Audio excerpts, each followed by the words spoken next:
new phone call. And that's it. Documented and the phone calls, messages, notes. So you've completed the general tab. Now we're moving on to additional questions data tab.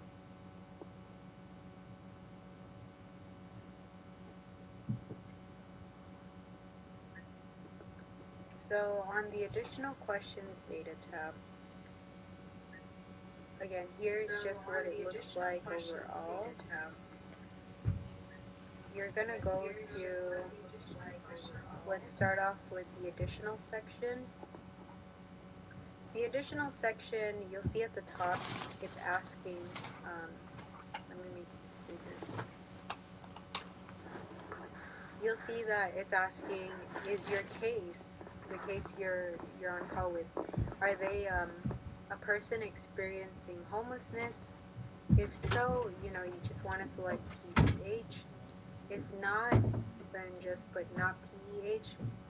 If they are at risk, then you're going to want to go ahead and just put imminent PEH. And then if they are PEH, then you want to make sure that the PEH location, you're making sure that you put the name of the shelter. And then the county of residence. So county of residence isn't asking where they live. It's just asking, well, for PEH, I can see that it would be, but like for, let's say, the typical cases you work are, it's asking if they attend, if the school that they work at is in LA County, then make sure you're putting LA County. They can live in Orange County and work in LA County. It's not asking about their home address, it's asking about their work address. So county of residence is, again, if your case is an employee with LAUSD, or this is a student, and the student may live in Orange County, but they go to school or work in LA, so the county of residence should say LA County. Now, honestly, in the 10 months I've been here, I've never encountered anyone that was outside of LA County. Doesn't mean it's not possible, but if, let's say that you do encounter, let's say somebody lives and works in Orange County, not LA County, then you're going to want to make sure that the county of select is Orange County. So what ends up happening when the county of residence is outside of LA is you're still conducting the interview, but when you do get done working on the case, just let your epidemiologist know, because that's something that's going to end up being, the case gets moved to Orange County's Department of Public Health. And then they'll take on the case from there. So that's the county of residence. Now for case affiliation to education setting. So if you're dealing with a student, just select student. If you're dealing with a teacher or teacher assistant, then just select teacher/faculty. If you're dealing with a school nurse, then just select healthcare worker. If you're dealing with campus police, just select public safety. If it's any other employee, go ahead and just specify what that is. But the times I've seen we've had to select other staff and actually write it out is if you have a janitor, or if you encounter a building and grounds worker. That's when I would see you putting other staff and then writing it out. Educational setting visitor. So this is if you're working with a parent of a student. Now, educational setting visitor and not affiliated with education setting is not something you should be encountering often. It doesn't mean it's not possible. The only reason is because, um, you know, a lot of people are, what we've found is when they're not affiliated with the education setting, they tend to be friends or like, family members, relatives using the student's email to get tested. Um, they really shouldn't be testing with LAUSD, but if you do encounter, parent of a student or non-LAUSD affiliate, that's just why. And then the education group. So the education group, if students and teachers, then you want to select academic class. And then if it's PE teachers, then you want to select sports/recreation group. If it's all other employees, go ahead and select workplace. And then non-LAUSD affiliates, you're just leaving blank. If it's anything else, go ahead and just specify what it is. And then one last thing, well, this is just half of the additional section, so we'll get to the bottom half in a bit. But one last thing for this one is name of education group. So that's just telling you to put in. You actually have to write this one out because it's not a drop down. You want to make sure that you put the name of the school on here. So where were they? Now, once you've inputted that, just make sure it's not abbreviated, or make sure that it is capitalized because it's a school name. And then that takes us to, that's the top half of additional section. Moving on to the bottom half. The bottom half, so lab confirmed case or suspected confirmed case. Lab confirmed case, you would select that if you're dealing with an index. If you're dealing with a suspected case, then you're just going to put suspected confirmed case. Now notice I didn't put anything regarding close contacts and daily pass.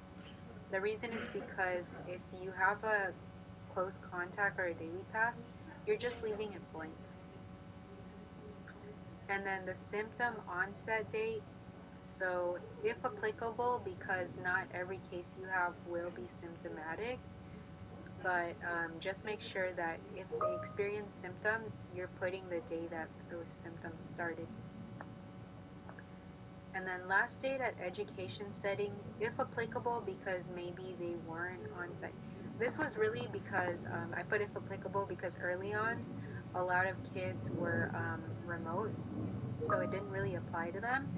But these days it does. So just make sure that you're putting the last date that they were on site on here. And then the next three, so this is just asking about their test. Their test, did they come back positive or negative? If they did take a test, when was the test date? And then was their test, I thought this question was repetitive, but was their test positive or not? So yeah, that's what that's asking. But I put in red, if you look at where it says for close contact, if they didn't get tested at least 6 days from exposure, well, I need to tell you guys now that they've made 5 an exception. We're not gonna deny those, but ideally we would want at least 6 days from exposure. If they didn't get tested day 5, 6, 7, anything after 5 days, then you're just going to want to make sure that you leave it blank. You leave it blank because, well, one, they didn't get tested, and two, you want to make sure that it's a test that we need. The test that we need has to, have been, they keep going back about 5 days and 6 days, but let's just stick with, we'll take 5, but ideally they want at least 6 days from exposure. Now, once you have that, once you see that, you've clicked on their test and you saw that they did test on day 6, and then you can go ahead and just update this section, and then, answer the question. So was it positive, negative? What was the test date? And then was the test positive, yes or no? And yeah, it's just something that you want to make sure that you're looking out for before the case gets closed out. Or if you could, even sooner, then, better. And then isolation slash quarantine start date. So repetitive, but it's basically the start date that you had on the general tab. You want to make sure that those line up. And then hospitalized is asking, were they ever hospitalized due to COVID? Yes or no? And then diseased, if they were, then just select yes. If not, just select no. Honestly, it's very, very rare. In the time I've been here, as far as I know, I'm the only one that has encountered it. But with that case, I actually just ended up having to refer that to HR because they take on the case after you've documented everything. And then the notes. The notes is basically that paragraph documentation that you had put on the general tab. You're putting it here as well. So again, 3 places that paragraph goes. It's going to be twice on the general tab and then once on the additional questions / data notes.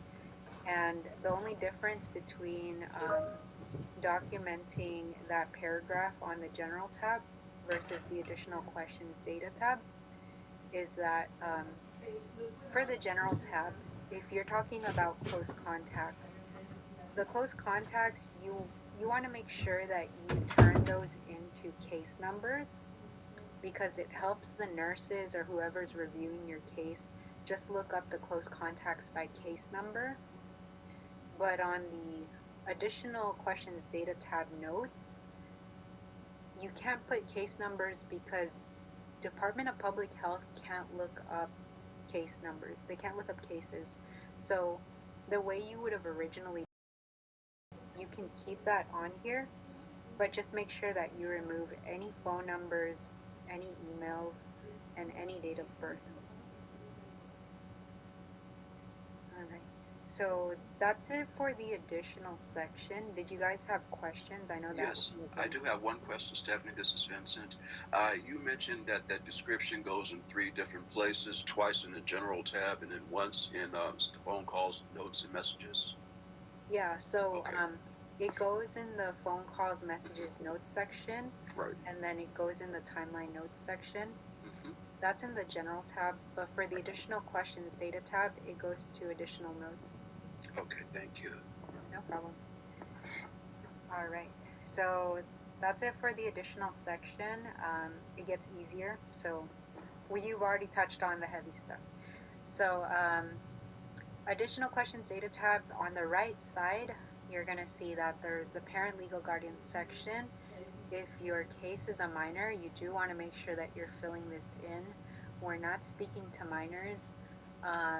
You want to make sure that you're in contact with their parent or legal guardian.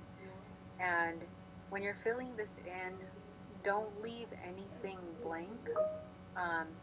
What I've seen people do is, they'll put the first name, skip the last name, and then they're going to skip the street address, and then they'll put the zip code. I don't understand why, but you just want to fill it in as best as you can. Otherwise, the nurses or whoever's reviewing it is going to see it, and then they're going to tell you to go back and fix it. So that, is, again, it's going to require, it may require another call. So let's just save ourselves time and get it right the first time. And then the vaccination history, I highlighted this because they really didn't mention whether we were touching it or not, but for now, until that changes, don't touch the vaccination history. You don't have to worry about that field. Okay, and then that takes us to the related cases tab. Let me check the time just to make sure I don't miss your lunchtime. All right. No, you still have some time. Okay, that's good. So, yeah, so for related cases, this is where you're going when you're creating close contacts. For the close contacts, you always want to make sure that your case, if there's any close contacts, has an exposure management report. They'll refer to it as IEM reports. IEM reports, exposure management reports, that's what they are. Um, Make sure that it's on the exposure management report first. That you review that because, um, again, like with the exposure management reports, your epidemiologist most likely would have been in contact and had that conversation with the principal. Um, they've confirmed it, and then the IEM was created. So when you're interviewing, it's really just verifying the close contacts, and then once you've done that, you've seen the exposure management report, close contacts were created. You can go here where it says new case. You click on that, and then this is what you're going to see. It's basically when you click on a case number, that whole thing you saw, it's basically that, but this is obviously blank because you're creating it.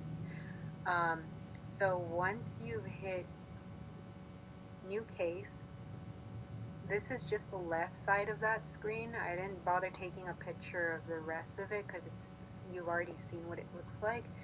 But this is where you're filling in most of the information, because if you're going to create a case, you want to make sure that you select the case type. The case type should be close contact. This is the only time that you're going to create or you're going to touch case type, because if you receive or if you're working with a suspected, an index, or a daily pass, the case type would have already been built in because those were created. But if you're creating a close contact because it applies to your case, make sure you put close contact as the case type. And then case category, you would just skip it. Um, and then I don't touch on pretty much most of these just because you're really not having to fill it in, except school associated. They're not very, like, I've noticed some pods fill it in, some don't. But school associated is just were they on site in the last 14 days. And then the person, for the person, you would actually want to, right here, when you click on this, um, this is where it becomes important not to miss during the interview. When you're getting the close contact, you want to make sure that you have the correct spelling of their name, or you have their LAUSD email or ID number. The reason is because when you're creating a close contact, you have to look up the person, and it becomes a little challenging if, let's say that your close contact's name is Kevin Perez. If I type in Kevin Perez on here, I can tell you right now, there's gonna be more than 5 or 10, and I would have to go in, look for the date of birth, and it becomes a lot. So if you could get the email or the date of birth, those are both very helpful. Now I know sometimes they don't have it with them because when you're conducting the interview, I've had parents who weren't home, or who just they don't have the ID number memorized or saved anywhere. So when that happens, unfortunately you may have to go in and look for it yourself, but that's okay because it's gotten easier compared to before. Um, they didn't have this feature before, but what you'll do is go to persons under testing/passes, and then you're going to want to go ahead and use the filters, because the filters, like, before you could only just type in their name and then have to open up each one. But the great thing about the filter is, let's say that you're looking for, let's just say my name, because I feel like my name's common. So Stephanie, you're looking for Stephanie, and then let's just say that you're looking for Heather. You're looking for Stephanie Lopez. There's still too many of them, but I mean, at least we got it down to 82. Um, Now I want to look for Stephanie in North Hollywood. And this bitch is out there in North Hollywood? Yeah, North Hollywood Senior High. Alright, so you see how it, it really helps because now I found Stephanie Lopez. This is the one I was looking for. And so when you click on that, here it is. You have the student code. So you need the student code because, like, I just copied this and watch what happens when. And it will also have date of birth? Yeah, I mean, you would want to verify their date of birth as well. Um, but I mean, I didn't really have to for this one because there's only one Stephanie Lopez, and then she also told me the school, so that kind of tells me I found the right Stephanie. But I'm gonna go to cases, and let's say that I'm creating a close contact. Let's look for.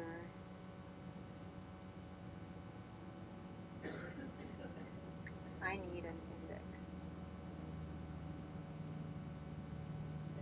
Or let's put it under suspected. So let's just say that I'm working with a suspected, and then I'm gonna go to related cases. I'm not actually gonna make this, but I'm just showing you guys. New case, and then let's say that I had to look for the person. So because I found Stephanie Lopez, like, look what I mean. If I type in Stephanie Lopez, there's too many. There's too many Stephanies. So I want to find the one in North Hollywood. I'm going to go paste this, and then here she is. I would just click on this, and then it's going to generate all the information I need on here, on this side. So I'm going to close this out, but that's basically what that is.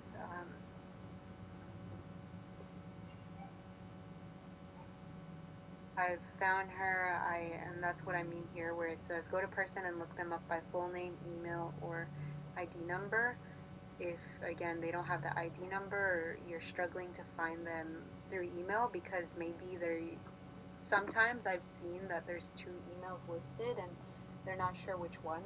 You can try both, but honestly, I find that it can get time consuming if they're trying to remember because for some reason people have like 4 emails these days.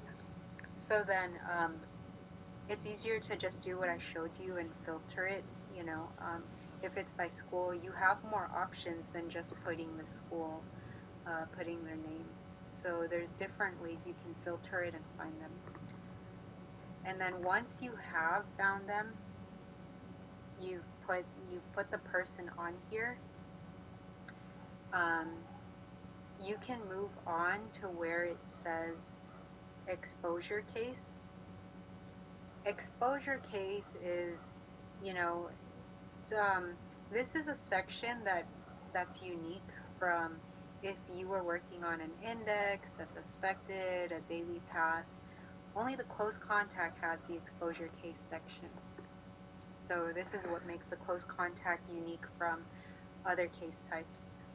Now, if you are working with this, if you're just creating a case, you're not working it, you're creating it, just make sure that you have the last day of exposure to the index, because let's say that you created the close contact and you tried calling them during your shift.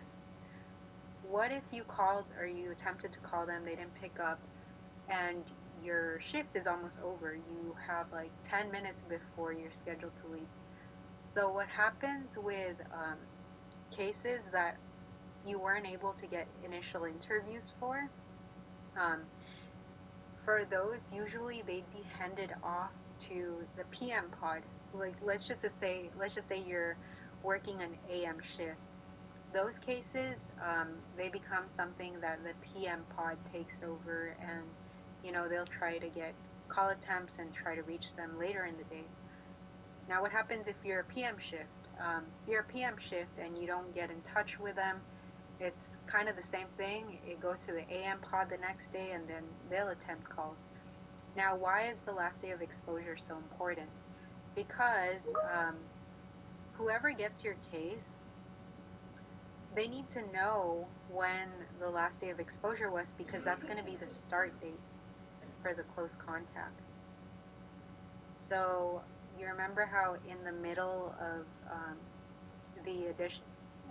the general tab, you saw that there was isolation/quarantine start and end date.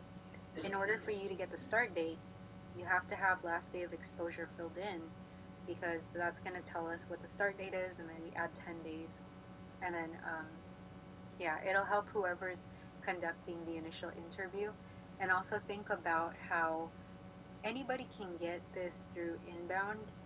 So if somebody is looking up the case, this shouldn't be blank. Otherwise, it's going to take them time to go to the parent case and then have to review the timeline notes. You can see that the timeline notes can get very long. So it just saves us time if you filled in last day of exposure to the index instead of us having to go and look for it. Now, last day of exposure to index, you would have had that information because of the initial interview you conducted for the index. So that's just how you get that. So to sum up, creating a close contact, and I didn't say working it, but if you're creating the close contact, 4 things you want to make sure that you have is make sure that you fill in the case type, make sure that you fill in the person, and then make sure you fill in last day of exposure to index. And then lastly, you don't see it here, but it's the start and end date. So the start and end date, that would have been in the middle. And that's it. You've created a close contact. Now, in terms of working it, at this point, it just becomes kind of like you would fill in an index case or any other case type. You're just filling it in, documenting the same way. The only thing is, again, it has an exposure case section, and the way you fill this in is contact investigation status. It'll give you a drop-down menu for all of these, but you just want to select contacted by phone because you're not contacting them any other way. And then the close contact quarantine status, you don't have a lot of options. It's just, did they quarantine or did they not? Now, you're going to put quarantined if, they were cooperative and there were no objections to quarantine. But if they straight up tell you, like after you've given them instructions, no, I'm not doing it, then you're going to put not quarantined.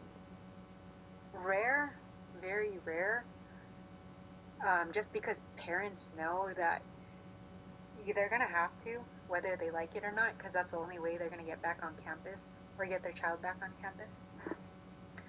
So, usually they're pretty cooperative. And then the close contact testing status. So if the test on file is not after 5 days from the last day of exposure, which is what I mentioned earlier, you're going to select not tested.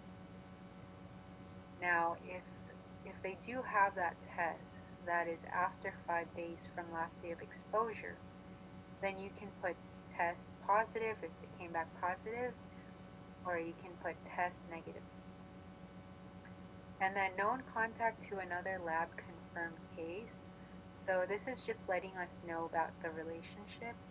Was this close contact a household member to the index? Was it a non-household family member? Or was it a non-household friend/acquaintance? Now, for the students, they should say majority of the time, it'll be non-household friend/acquaintance since they are classmates. But if let's say that you're working with, a sibling, let's say the close contact was a sibling to the index, then you're going to put household member. Now, what happens if the siblings, their parents are separated, they don't live in the same household, but they're family? So you would put non-household family member. Okay. And then the last day of exposure to the index is just, kind of like I mentioned, the last day of exposure to the lab confirmed case. And that's it. Everything else from there gets filled in.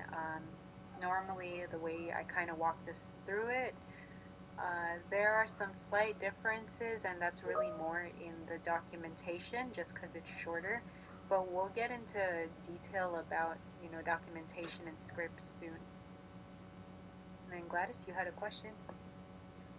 Just going back to the thing about kids not living in one household, what would you do, like, if the child becomes or gets positive, but they're living with one parent, but the week, they change weeks the next week, Yeah. So for the parents, like we have had cases like that. Typically, they're not LAUSD affiliated, so we're not creating cases for them.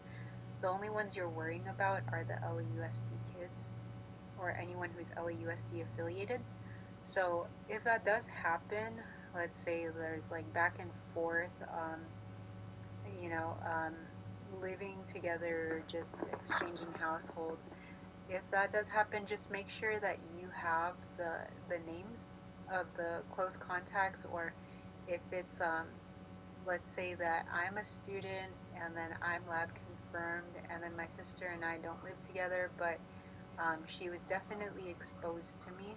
You just take the very last day of exposure, and because my sister, like I'm for sure lab confirmed, but she hasn't tested, you would just advise her to get tested after 5 days from when she was with me.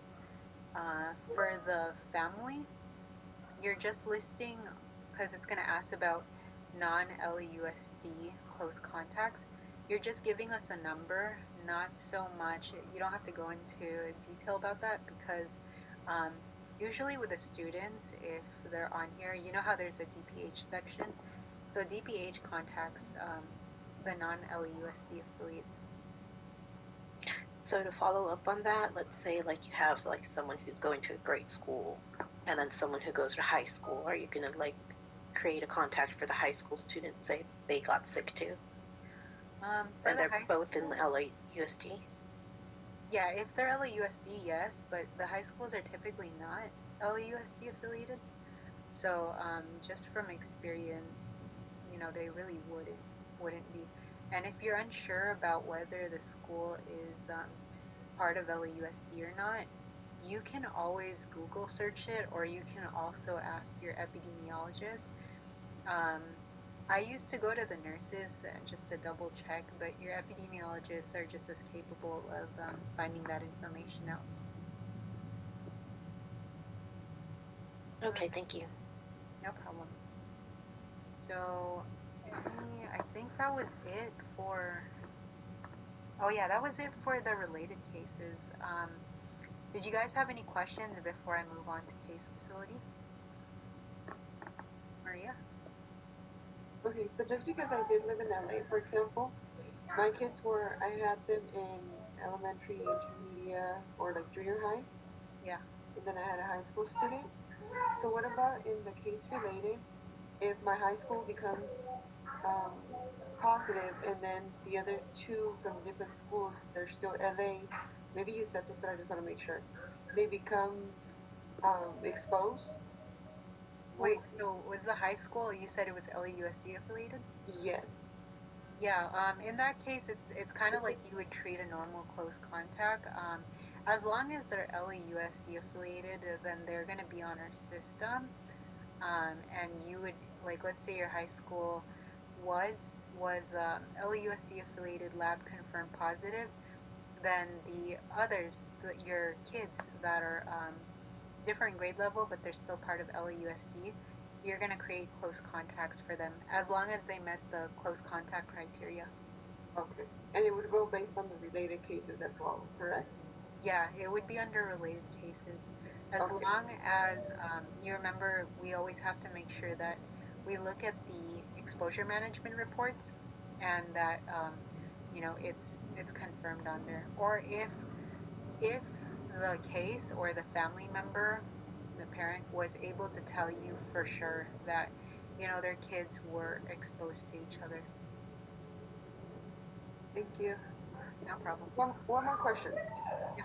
Let's say since the high schooler became positive, and then future on, let's say 3 days after we take the other kid to the doctor and he becomes positive, would there be another case on him, or would it go based off on the same one of exposure contact? So as long as it's if they get tested outside of LUSD, the only way for them to because yeah, you might have created the close contact already, and that's okay.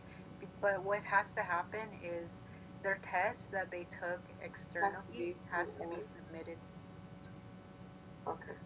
Yeah, Thank that you. has to be submitted to the CE email, and then once that's been submitted, I believe it's the nurses or site admins that are updating. They're gonna update it, and then we should see. Or actually, when they upload it, it'll show up on the case. It'll show up on the case because they would have used the email that was their LAUSD email, so we can see that. Okay. Thank you. No problem. All right. Oh, we still have more hands. Lilia?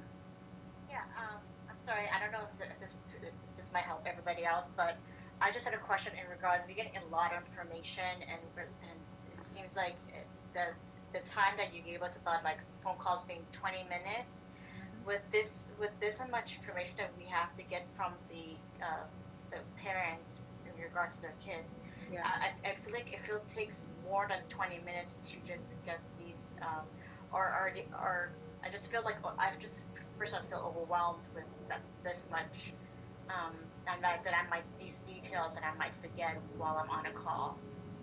Yeah. So the 20 minutes is just one straightforward case. Um, that's average, and don't worry. I mean, they're not going to hold you up to that, especially since we're all new. Okay. But the 20 minutes is just average for one case. Now, if you have close contacts, that counts as multiple cases. So, like, if you're working with an index, but they have um, two close contacts, it's expected that that will definitely hit an hour if it's not very straightforward. You want to think of it as like every close contact they have adds an additional 20 minutes minimum. If you're Okay. fast, if you get really fast, you can finish it in 15 to 20 minutes. But I'll be honest, like it takes me, if I'm rushing a case, I can finish it in 15, but it has to be at least 20 minutes. So you And guys are okay with time. And let's say we are doing cause since we are new and we are filling out these forms and we forget things to fill out basically, what happens next? So when case investigators review your cases, then they're going to go ahead and notify you, and you're pretty much having to update it, make sure you fill it in. That's what the whole case review is for. They double check your work, but um, it kind of adds more time and more work to your load because, if you took your time and you made sure everything was right the first time, it's less work. But if you made a mistake or you need to update something, you're going to have to go back and fix it. And I've seen that it can get crazy if the caseload gets really heavy. Fortunately, it hasn't been bad at all. Or actually, I can't say that because I think before winter break it was starting to pick up. But yeah, I mean, if you made a mistake or you need to fill something in, it may require calling them again. The only time it gets really tricky is if you realize you forget something, it's towards end of shift, and I've panicked. I've done it where you forget maybe like two things in the interview. Mm. Now, when you call them back and let's say they don't pick up, that's when it can become kind of problematic. Not a huge deal. It depends what you forgot. But, definitely for the close contacts, you want to try and not miss that because the close contacts, they could be exposing who knows, right? Um, so try to get don't forget the close contacts and just go through the list slowly. You don't need to rush the interviews. There's no time crunch. I mean, I wouldn't say there's a time crunch, but I mean, you know, you will be, you're going to have supervisors check in on you if they're noticing it's taking like 30 minutes or more on one case. Um, you'll see it goes by much faster. But if you forget something easy, you can just call them back.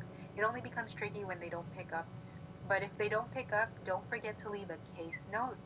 Leave a case note on the timeline because if let's say that you're not able to get to them before the end of your shift, then whoever gets the case, or if the case calls back, at least the tracer who's pulling up the case can see your case note, and they'll be like, oh, the tracer just wanted to find out, um,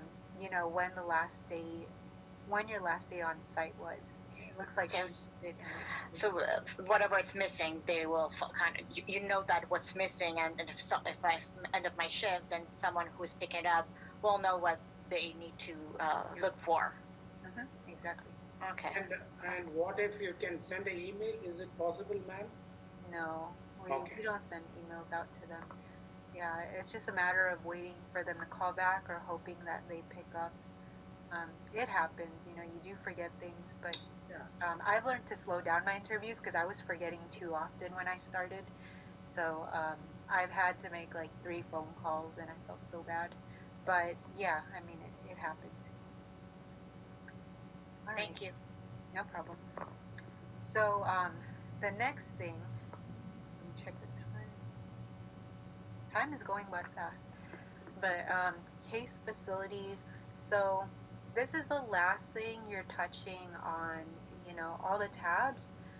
And there also seems to be the most confusion about this. Facility. So when you go to case facilities tab, you're going to want to click on new case facility. When you click on new case facility, this is what you're going to see. Now, a lot of the confusion stems from date from and date to. And just so, I mean, hopefully this brings clarity after I explain it. Facility is already, I mean, sometimes it may already be filled in, but you want to make sure that you're putting the name of the school on here.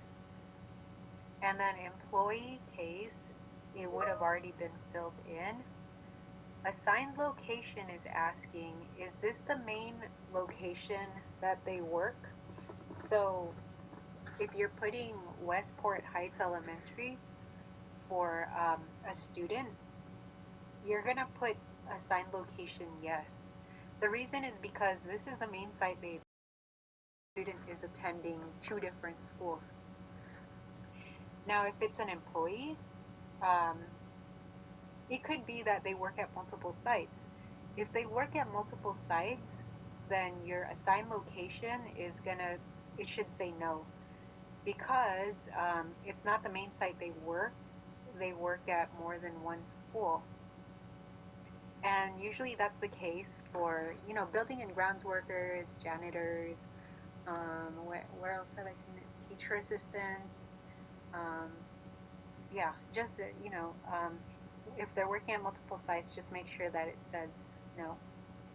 And then the comment is just letting us know the areas that were visited 2 days prior to their test date. If it wasn't their test date that you're going off of, because maybe the start date was, you based it off of symptom because it was after, or when else? Symptom or last day of exposure, you wouldn't even go this far. So just know that areas visited are 2 days prior to their test date. And That could be anything from, the female restroom by the cafeteria or classroom one. You just want to make sure that you're very specific about the names of the areas that were visited, because then that's going to be, areas that they disinfect. But it also says here 2 days prior to test date, because you only want the areas that were visited, during their infectious period. So infectious period, you want to think of the 2 days prior to their test. And then date from and date to. So the best way to remember this and not get confused is date 2 is either going to be their positive test date or it's going to be their symptom onset. So positive test date or symptom onset, whenever you started their isolation. And then date from is going to be subtracting 14 days from date 2. So that's just going back 2 weeks, and that's letting them know this is for workers' compensation. This is letting us know when the case was in the facility for the last 14 days, either from positive test date or from their symptom onset, if it was after the test date. Now, if the case was on site after their test date, then date 2 is going to be the last day they were on site, and then date from is subtracting 14 days from that.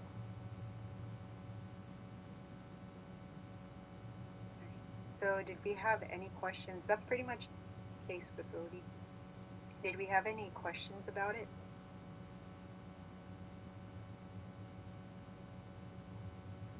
All right. So moving on, that pretty much takes us to call scripts and documentation. I know that was a lot of information. I feel like this is one of the longer sections of the PowerPoint, but from here, I see a question. Hi, yeah. So it sounds like you're saying we're not necessarily interviewing students or minors, because if you're telling us that we need to make documentations for workers' comp, that means they're adults. So not all of them are going to be adults, and I don't know the purpose for the students, but they do want it on there. But that's just the way they explained it to us. For a lot of the employees is, it is going to be for workers' compensation. Right. That means if they're an employee, they're not a child. Yeah, but you're still filling it out for students. So whether it's an employee or a student, we need that portion filled out. I got it. Okay. So everybody gets that portion filled out. Mm-hmm. I got it. Okay. Alrighty. So it's 11:51. I don't want to get started on call scripts documentation because this can get kind of lengthy too, as you can see. So, that was a lot. If you guys have any questions even now, if you guys have any questions, feel free to ask me. Yes. Can you just forward this to me so that I can take the printout, because the script is very important, Yeah. So we can modify according to our convenient, maybe little bit. It should not be like stereo call, right? Everybody. Yeah, so what I can do, because I sent everyone out an email yesterday, I'm gonna actually just include this on there. Can you send me to my yahoo.com, because this has not yet been open, the LAUSD. Yeah, it's not LAUSD. It's wherever I emailed you yesterday.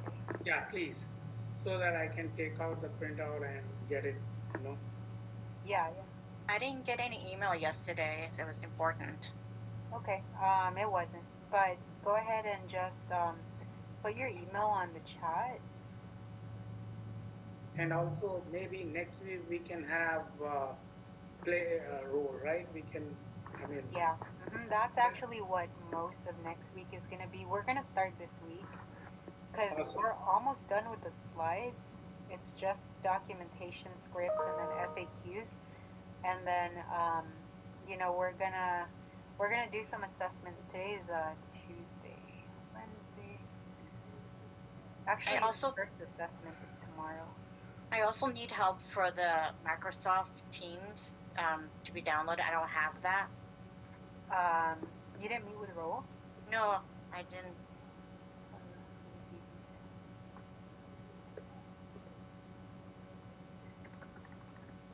in. All right. So we'll do that in a second. Let me go ahead and just. Actually, I could send this to you guys when we come back from lunch or during lunch. I Yeah, should yeah, have a definitely. If you meeting. come back from lunch, then I can fix the Microsoft. Yeah. We can do the Microsoft now. I'll send this out while you guys are on lunch. I need help with mine too, Stephanie. All right. It wouldn't let me jump rooms early. Type here to search. So could either one of you guys share your screen? Okay.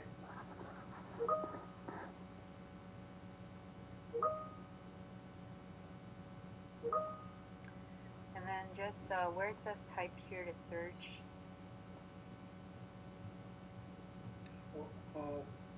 Where? The bottom left. I'm. And type in Microsoft Teams. There it is. 1 second. Minimize. Exit minimize. So, Microsoft. Looks like you have it. Teams. This is what stopped me. Because it's going to be work email, yes. Oh yeah, you can't log in yet because you're gonna need your LAUSD SSO. Okay. But it's there, so I'm good Yeah, to it's go. there. Okay, perfect. Thanks. No problem. Okay. Can I share mine to see if I have it? Yeah. Let's share my screen.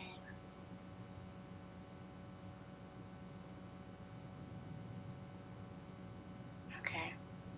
Oh, okay. So go to type here to search at the bottom left, and then just type in Microsoft Teams. There you go. And then open. This one right here? Yeah.